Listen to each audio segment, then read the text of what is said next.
So I've resisted jumping on the whole YouTube DIY slime bandwagon for a long time now. However, I was watching Stranger Things last night, and one of the Stranger Things takes the form of a slime monster. So, the main slime from Stranger Things, Stranger Slime. So in one episode, there's this amazing shot of it oozing through a sewer grate. So that specifically is what I'm going to try and replicate here. First off, this isn't costing the patrons anything. Just want to make that clear. It's what you might call off-brand for me, and I get the impression that's not what they're paying for. Normally I do sci-fi, robots, and helmets and all that, but occasionally I like to do something outside of my wheelhouse. And usually when I do, I discover a new technique that I can then apply to the normal tutorial, which I think improves the quality of the videos on the whole. It's just hard for me to go, okay, I learned this one technique 7 years ago from working on a video that everyone hated and applied it to this video last month that everybody loved. Another part of why I'm doing this is just to have more creature stuff on my resume. Normally I do all this mechanical sci-fi stuff, and that's great. I enjoy it, but if they're hiring for monster movies and all you've ever done is robots and lightsabers, then you're not working on that monster movie. So like it or not, I have to build up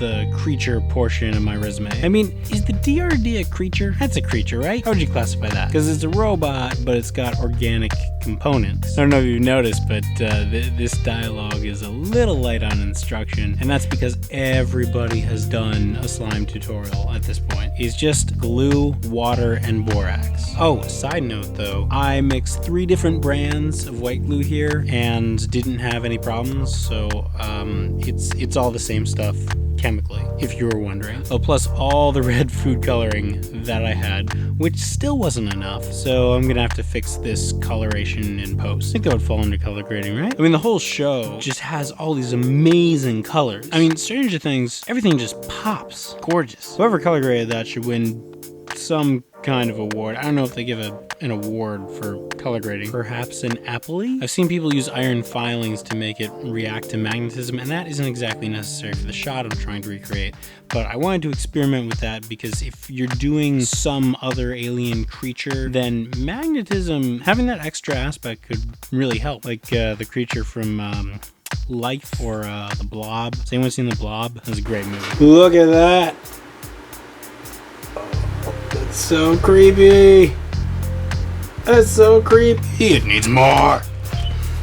More. My creation must live. I'm finding the chunks of borax that have just solidified. Hear that? That's all just borax falling out of here. Yep, there's one. Yeah, in fact, I'm gonna dump this. Regarding the shot in Stranger Things, the monster is temporarily defeated and escapes through a drain grate, leaving behind some bones that were too big to fit through. So, to accomplish that, I started by eating a chicken. This whole tutorial was actually just an excuse for me to have chicken for dinner. So I saved the bones from dinner, boiled them, which made it easier to remove the excess meat and cartilage, and boiled them again in soapy water, dish detergent, rinsed them, and then soaked them in bleach water for a few hours, and finally I let them sit overnight. I added a few of them to the slime, and saved the rest for the next time we need to stage the crime scene. I mean, make your creature prop. Nice save. Okay, so here's where we get into the horror aspect of it. Gonna add some bones.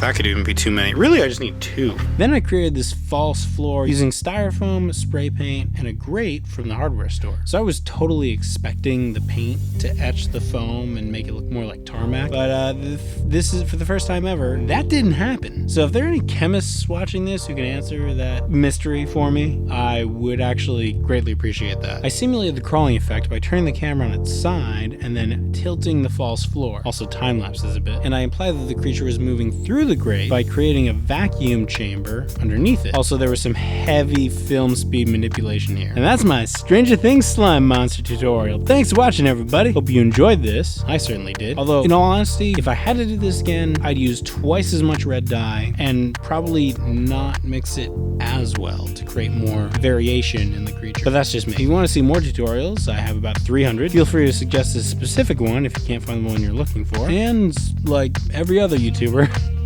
don't forget to like and subscribe. Oh, and hit the bell icon because, I mean, you guys know how it is. You subscribe to a few dozen people, you don't check the inbox every day, you end up missing epic videos, and you think that they're just not making videos. Happens to me all the time. All right, I get back to working on little yellow robots. Thanks for watching, everybody.